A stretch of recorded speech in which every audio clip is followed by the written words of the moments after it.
2 தீமோத்தேயு 2ஆம் அதிகாரம் 5ஆம் வசனம். சட்டத்தின்படி பண்ணாவிட்டால் முடிசூட்டப்படான்.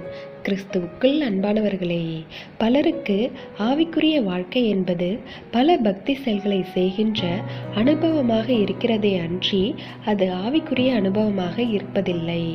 மனுஷனும் தேவனும் ஐக்கியப்பட்டு வாழ்கின்ற வாழ்க்கைதான் ஆவிக்குரிய வாழ்க்கை.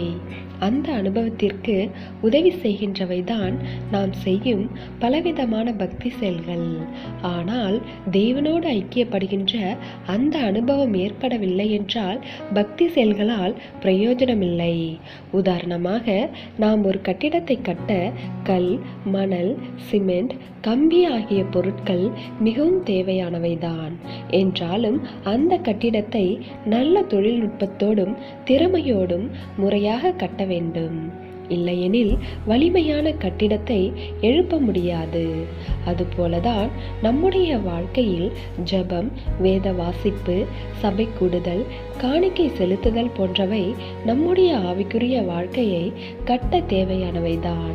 இருப்பினும் பரிசுத்த வாழ்க்கைக்கு தேவையான சரியான மனம் திரும்புதலும் அர்ப்பணிப்பான வாழ்க்கையும் இல்லையெனில் கர்த்தருக்கு பிரியமான ஆவிக்குரிய வாழ்க்கையை வாழ முடியாது. எனவே தேவ பிள்ளைகளே, நாம் நம்முடைய பக்தி செயல்களை வெளிப்படுத்துவதை காட்டிலும் சரியான மனம் திரும்புதலை பெற்று தேவனுக்கு பிரியமான வாழ்க்கையை வாழ்கின்றோமா என்பதையே சிந்திக்க வேண்டும். தேவனுடைய கிருபையும் இரக்கமும் உங்கள் அனைவரோடும் இருப்பதாக. ஆமேன்.